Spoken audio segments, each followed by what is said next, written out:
Fíjate, Víctor, que el más reciente artículo que escribiste para Las Buenas Conciencias, donde te haces la pregunta, ¿comunismo en México? Ya generó reclamos y protestas. A ver, dime por qué respondiste de esa manera a tu pregunta de ¿comunismo en México? Porque mira, sí entiendo la derecha y la izquierda, cualquiera que sea lo que significa eso, siempre ha enarbolado banderas que sí deben servir o piensan que sirven. Actualmente yo creo que ya no, para asustar a cierto sector de la población.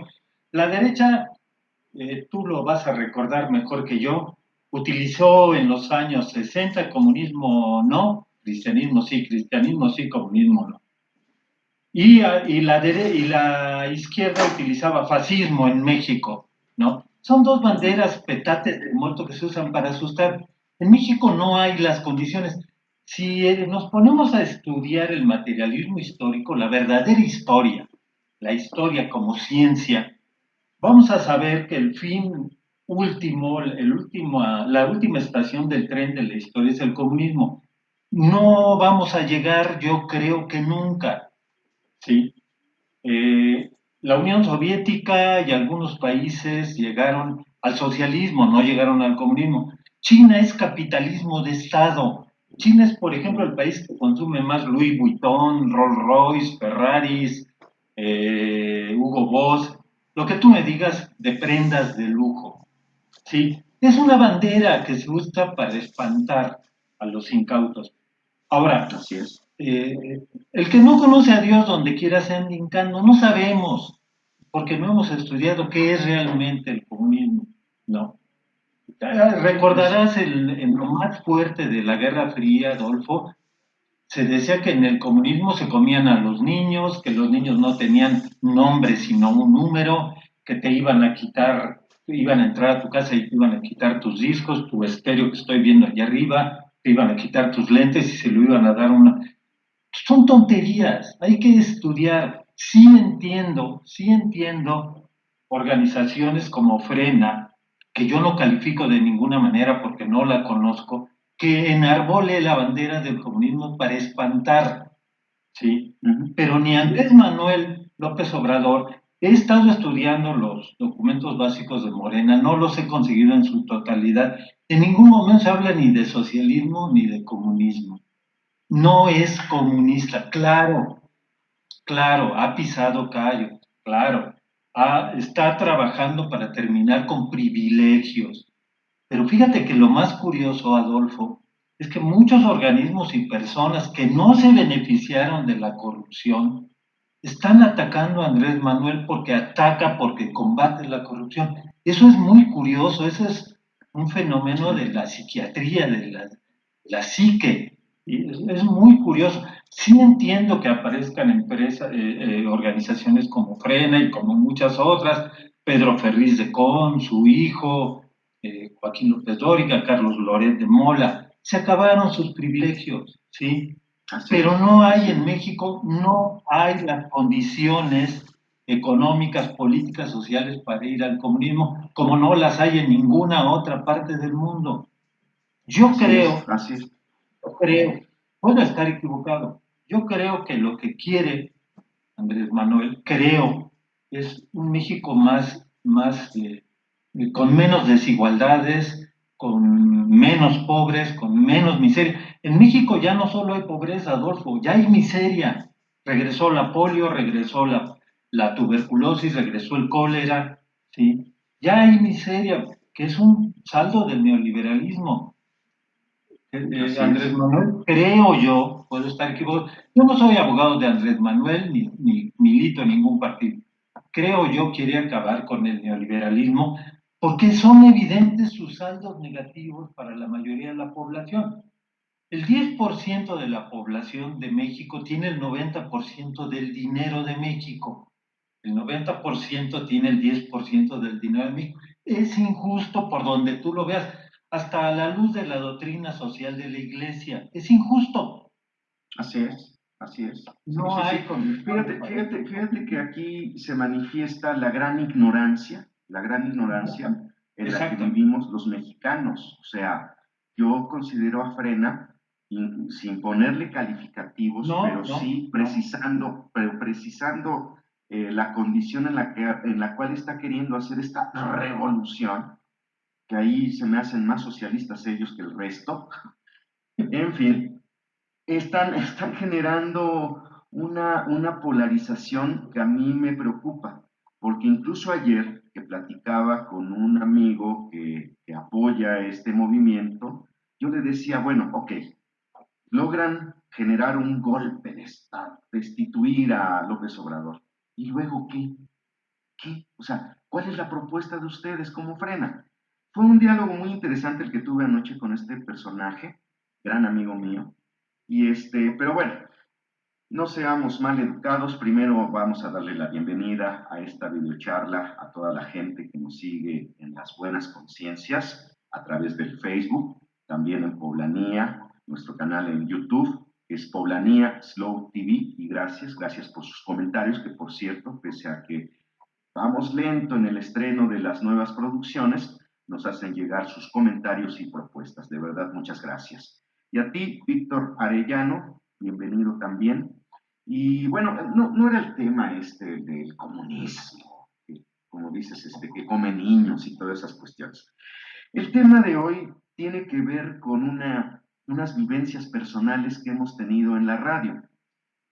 Y estaba recordando en los últimos días, y te lo comenté, Víctor, aquella época en la que para crear, para generar, para producir programas de radio, comerciales, en fin, porque hay una faceta que poca gente conoce de mí. Yo fui productor comercial, o sea, hacía yo comerciales, y fui productor de programas, o sea, producían programas. La mejor época fue cuando tuve el privilegio de trabajar con Ricardo Menéndez Escobedo, con Mari Carmen Amo, hoy ya fallecida, y que pues hicimos ahí un intento de producciones de radio de compañía, como le llamábamos, o sea, radio hablada, que acompañara a la gente más en las noches y pues generar contenidos, pero también con este respaldo musical. Y ahora que estamos en el confinamiento, me puse a rescatar rolas de los años 80 especialmente, y descubro que utilicé mucho a Styx, a Pink Floyd, a Alan Parsons, a Andreas Hollenbader, a una cantidad de grupos y músicos que gracias a su talento, pues esos cachitos de música los utilizábamos para vestir, como se dice en la radio, para vestir programas, spots y todo eso. Y fue una experiencia muy interesante porque yo me tenía que someter a estar escuchando el mismo disco una, dos, tres veces hasta descubrir cuál era ese cachito musical que tiene un nombre, que tú ahorita me vas a decir cuál es, que tiene un nombre y que eso lo poníamos en nuestras producciones tanto para comerciales como para programas de radio. Fue una época, insisto, muy importante en mi formación profesional porque de ahí no solamente me aficioné aún más a la música, sino como tú lo has hecho toda la vida, conocer el origen de esa música y qué es en lo que deberían de estarse preocupando en este momento los muchachos y no andarle haciendo caso a ese tipo de movimientos que no sirven para nada.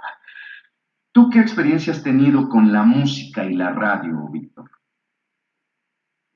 Fíjate que te voy a contestar primero con respecto a la música. De repente, por razones sociales, vienen de visita amigos de Frida o amigos míos, tú has venido a mi casa, me dicen, ay, tienes muchos discos, ¿es tu hobby?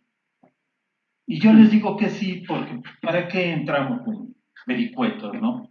Pero fíjate que tanto para ti como para mí, para el doctor Gustavo Gil Castillo y otras personas que conocemos, tú por tu lado, yo por el mío, y a la vez juntos, la música es una pasión.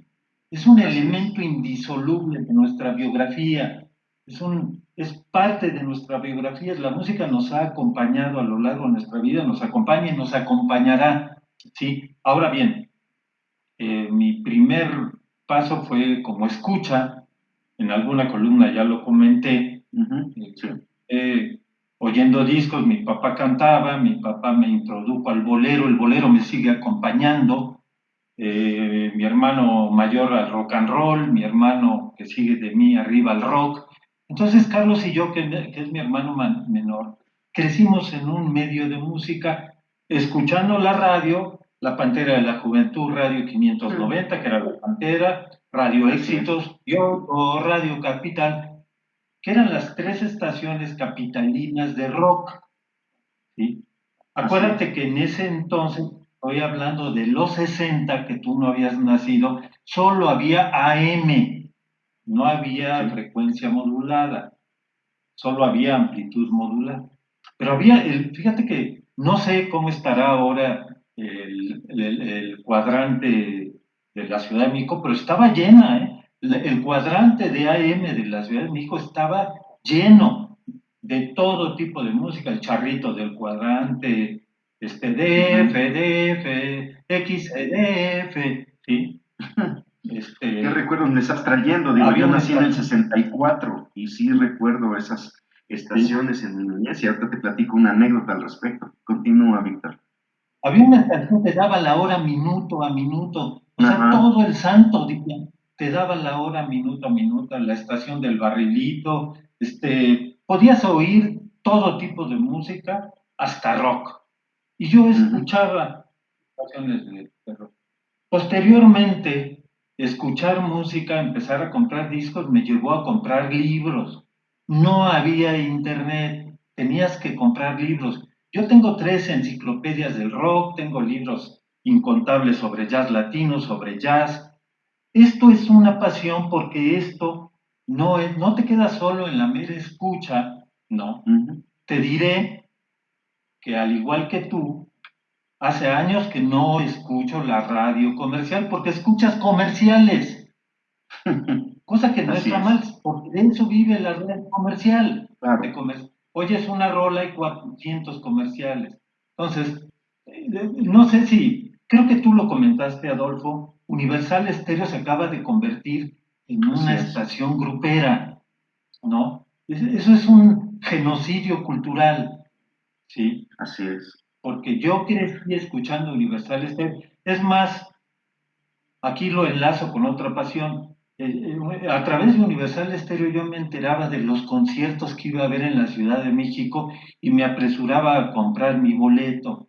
¿Sí? Universal Ujú. Stereo anunciaba los conciertos. Yo creo que tenía algún nexo con Ocesa y anunciaba los conciertos. ¿Sí? Mira, Entonces, fíjate inmediatamente, perdón que te interrumpa. Fíjate que estás tocando un ¿sí? tema que a mí me tocó vivir. Yo cómo conseguía la música para las producciones radiofónicas. Establecí un contacto a través de un primo que tengo en la Ciudad de México y que me decía, ellos se proveen de esta música de forma anticipada porque van y compran los discos en Gandhi de Miguel Ángel de Quevedo en Coyoacán. Entonces, lo que Era yo la única. hacía, a ¿Sí? partir de este, ¿sí? A partir de esta información que obtuve, yo me iba todos los sábados a la Ciudad de México y me iba directo a Gandhi de Miguel Ángel de Quevedo a platicar con un muchacho, el robusto, de barba larga, muy agradable el tipo, nos caímos muy bien, hicimos química y él fue el que me orientaba y me decía, mira, compra este disco. Acaba de salir algo de Alan Parsons, como te comentaba hace un momento, de Marillion, de esto, llévatelo, escúchalo. ¿Te acuerdas que en ese entonces nos dejaban en las discotecas escuchar previamente el Había disco? cabina. Y si ¿Sí? no te agradaba, Había sí, si no cabina. te agradaba, lo dejabas, ¿sí? Y había las cabinas, aquí en Puebla estaban las de Centro General con la famosa güerita, ¿te acuerdas? Y otra Y en de, Woolworth, la y güerita de Sala también, que Columbia. fue una de nuestras, Y de Sala exacto, Columbia en el que fue, portal.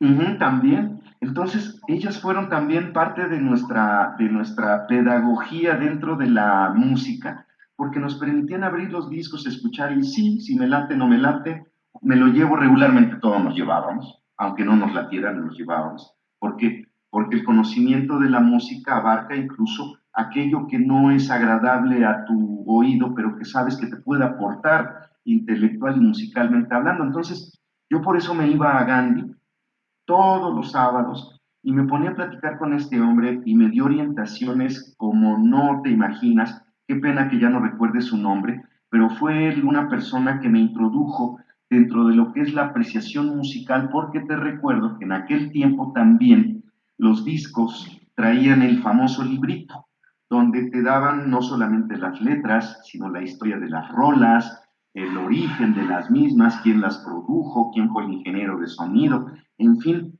era una manera de conocer a fondo lo que era nuestra pasión. Y aquí viene la anécdota que quiero compartirles en este día. De repente me dicen, ¿de dónde surge esa pasión de ti hacia la música y especialmente hacia el bolero? Les voy a platicar brevemente y de ahí te cedo la palabra nuevamente, Víctor. Resulta que cuando yo nazco, mis padres vivían en casa de mi abuela, en la colonia Santa María, 11 Norte y 34 Poniente, dueña ella, propietaria de la tienda La Roca de Oro. Y bueno, al bebé recién nacido, tan bonito, sagante que era yo, le dieron la habitación más calientita de la casa, que era la que estaba al fondo, sobre la 11 Norte, por cierto. Y mi habitación se dividía por una pared de esas muy anchas, con lo que seguía que era el otro inmueble, la otra propiedad, que era la cantina Mariano, la cantina de Don Mariano. Y la sinfonola, que no rocola, la sinfonola estaba pegada a la pared de la habitación donde yo vivía, o sea, nos separaba la cantina y a mí solamente una pared. Y entonces todas las noches era yo arrullado y fui arrullado durante 5 años por esa sinfonola, escuchando a Daniel Santos, al trío Los Panchos, a José Alfredo, a gran cantidad de gente, al bigote que canta, ¿te acuerdas? En fin, de ahí creo Bienvenido, que nació mi Granda. pasión por la radio. ¿Cómo ves, mi queridísimo Víctor? Bienvenido, Granda. Sí. Por la música. Ajá, Bienvenido, Granda, bienvenido, que grande. fue uno de los cantantes de la Sonora Matancera, ¿sí? Aunque ya a Ujú. México llegó como solista. Pues sí, Así así es. abrevamos la música todos. Yo todavía yo me acuerdo de una gran cantidad de boleros de las letras, no de los títulos y mucho menos quién los canta, porque los escuchaba en mi casa. Sí, Fíjate que cuando me paso a la música compacta, a ti ya te tocó, igual que a mí, ir a la tienda Zeppelin de Luis Diego ujú, Peralta, productor así de es. Radio WAP, al Duende, al Al Duende, que era Duende, otra ahí en el tienda. Carmen, pues, por supuesto.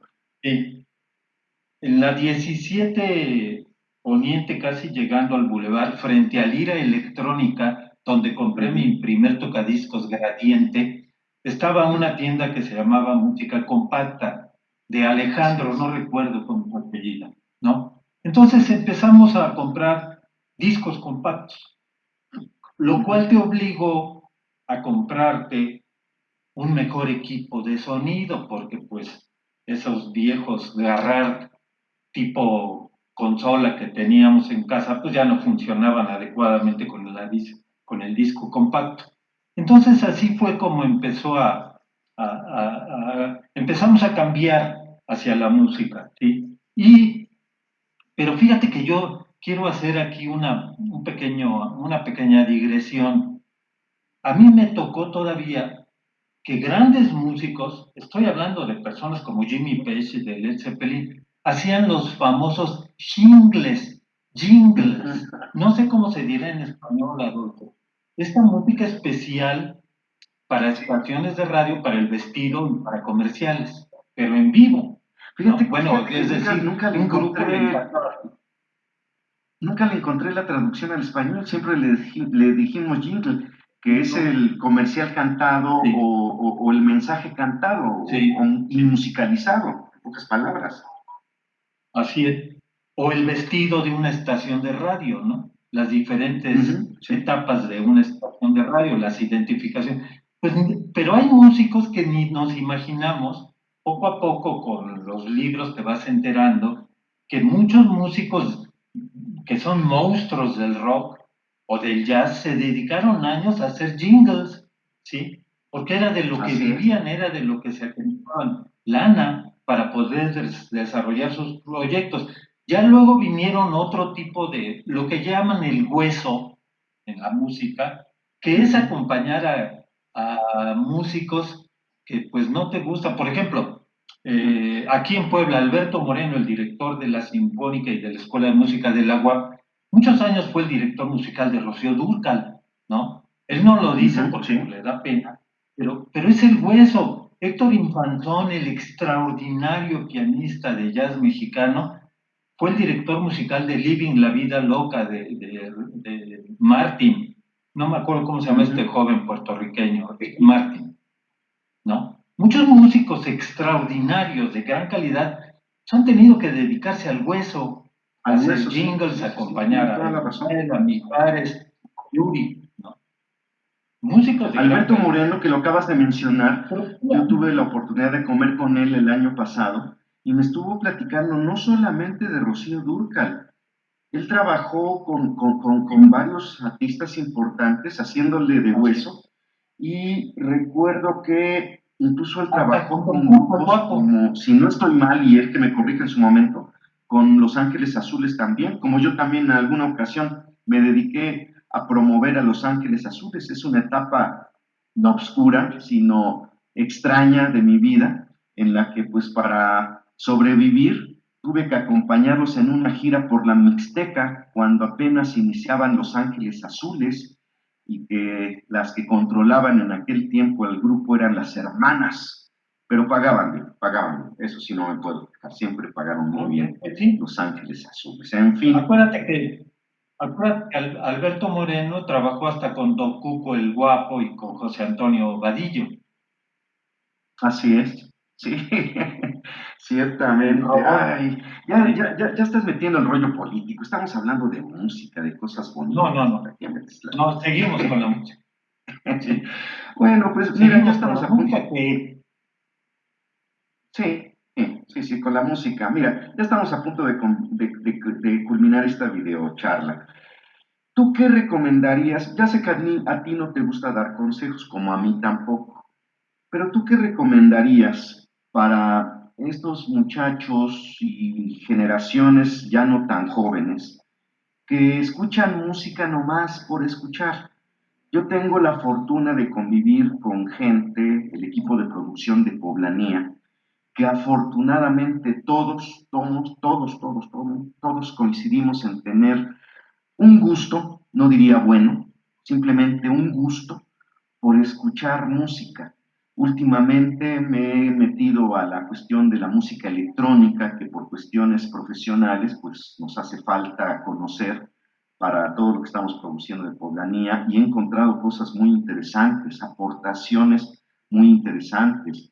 Me he metido también en la cuestión de la música del actual jazz gringo, que está haciendo aportaciones también muy interesantes porque están recuperando música de culturas sudamericanas escondidas, donde han ido a hacer viajes de exploración, no solamente sociológica, antropológica, sino también de carácter arte y música, y que me parece maravilloso lo que están descubriendo y lo que están aportando al nuevo jazz estadounidense y bueno, y otros géneros.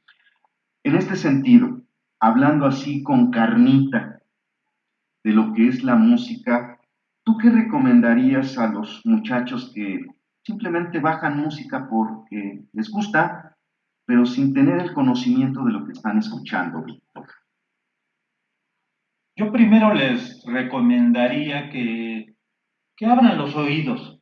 No todo es reggaetón, no todo es música de banda. Fíjate que voy a poner un ejemplo que funcionó y que tú fuiste testigo de primera mano. Cuando fui jefe de programación musical en SICOM, me dijeron los directores de las estaciones de fuera de Puebla, es que aquí les gusta la cumbia. les empezamos a poner música afroantillana, jazz latino, y les gustó, porque finalmente la cumbia la usan para bailar, ¿sí? Pero yo prefiero bailar jazz latino, me encanta bailar ritmos afrocaribeños, o son cubano, o guaguancó, o merengue, o todos los ritmos del Caribe, o reggae, ¿sí? Que cumbia, ¿no? Hay una brecha de calidad enorme.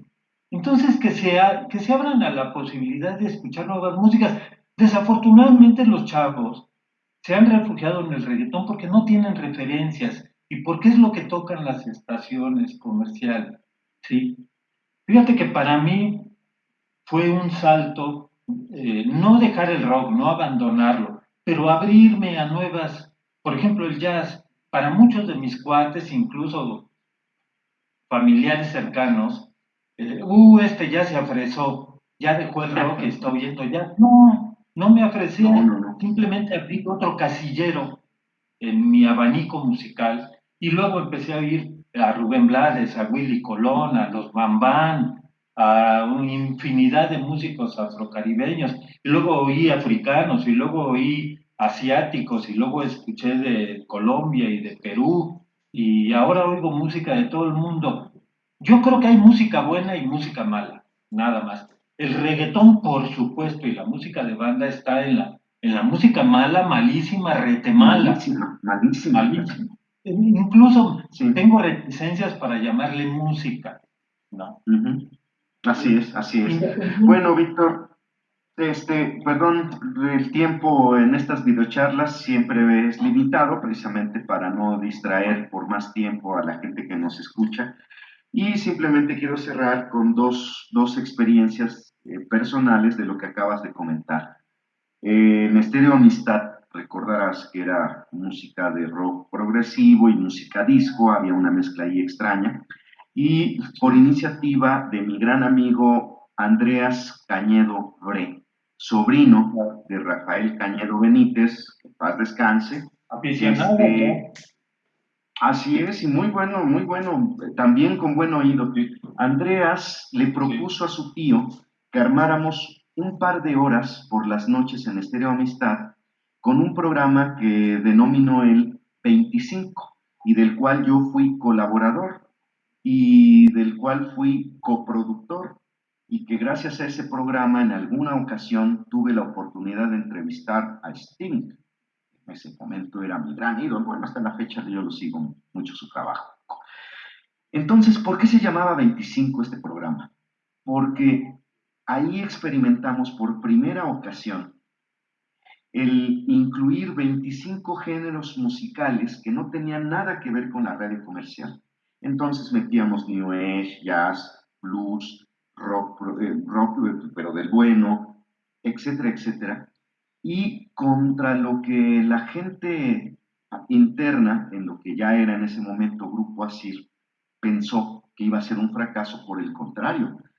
Fueron un par de horas diarias en ese programa 25, insisto, que conducía Andreas Cañedo y que me permitió el colaborar con él en ese proyecto. Fue un éxito porque la gente estaba descubriendo música que normalmente no se escuchaba en la radio.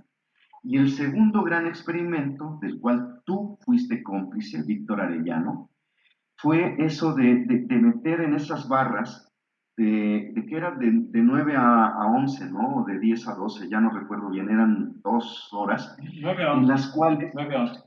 de 9 a 11, en las cuales hasta la fecha, de hecho ayer domingo estuve platicando con una amiga sobre este tema, me llamó mucho la atención que la gente tal vez no tenía idea de lo que tú estabas poniendo en ese programa. ¿Cómo se llamaba? ¿Música en el camino? ¿Música en el Música en el camino? Sí. camino. Música en Así el es, camino. Sí. música en el camino. La gente del interior del estado de Puebla, y te recuerdo que la señal llegaba incluso hasta Veracruz, y yo conozco gente que hasta la fecha me dice, ¿por qué no vuelven a poner esa programación de la cual ellos incluso a lo mejor desconocían que era jazz, pero les agradaba, les gustaba, era algo diferente? Te voy a dar un dato, y con esto cierro mi comentario y cierro esta videocharla. En el mercado de Martínez de la Torre, Veracruz, gran mayoría de los locatarios ponían SICOM Radio Teciutlán para escuchar ese segmento de música que tú aportabas de 9 a 11 de la mañana. Así te lo digo, para que te sientas orgulloso, me dejes de hablar, ya te aprecies, etcétera, etcétera. Como siempre ha sido, Víctor, como siempre ha sido. Fíjate que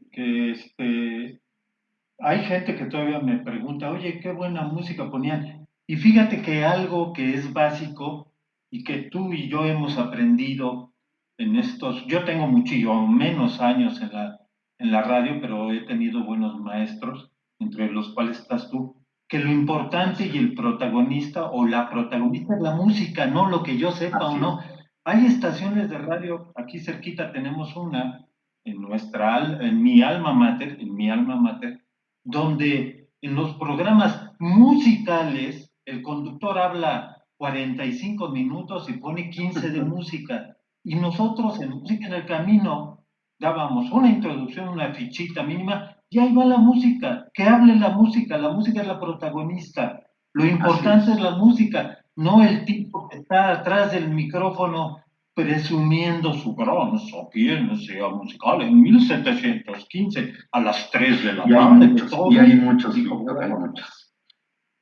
Qué horror. hartos, hartos. ¿Sí? Oye, rápido, Bueno, un comercial. ajá, Historia de la música en Puebla, rápido.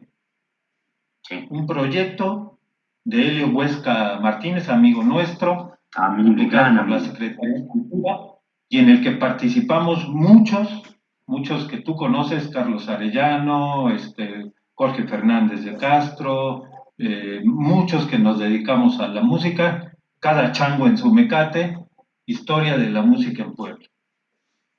¿Sí? Un panorama, Todavía, la todavía, ópera, así es, todavía todavía está, se puede encontrar a la en venta, las ¿verdad? librerías. Sí, en las Le voy librerías a sugerir, secretarias. le voy a sugerir a nuestro amigo Helio Huesca que haga una versión digital en estos tiempos en los cuales, pues Claro, desafortunadamente, no podemos salir a comprar libros. Bueno, Víctor Arellano, de ok, verdad, muchas un gracias gusto. por estas aportaciones que hoy nos diste. Quiero avisar que esta emisión será retransmitida próximamente y en tiempo real, ahí sí en vivo, a una importante estación de radio de California, de San José, California, con mi amiga Celina Rodríguez. Y bueno, mi gran amiga, maestra, jefa, productora, conductora, ella fue fundadora, por si no lo sabes, Víctor, Celina Rodríguez fue la primera presentadora de noticias de CNN en español en California.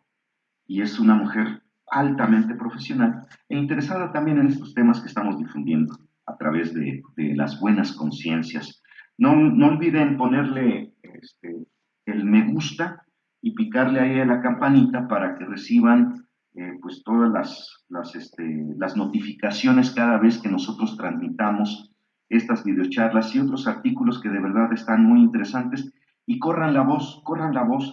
Estamos aportando contenidos desde mi punto de vista diferentes, a lo mejor no mejores o peores, pero sí diferentes, a través de las buenas conciencias en Facebook y nuestro canal en YouTube, Poblanía Slow TV. Gracias, Víctor.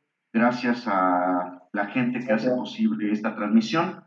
Y pues, hasta la próxima. Y pórtate muy mal, Víctor. Y sé bueno. Pero eso sí, sé Que la bueno. música nos acompañe, que la música Siempre. nos acompañe. Siempre.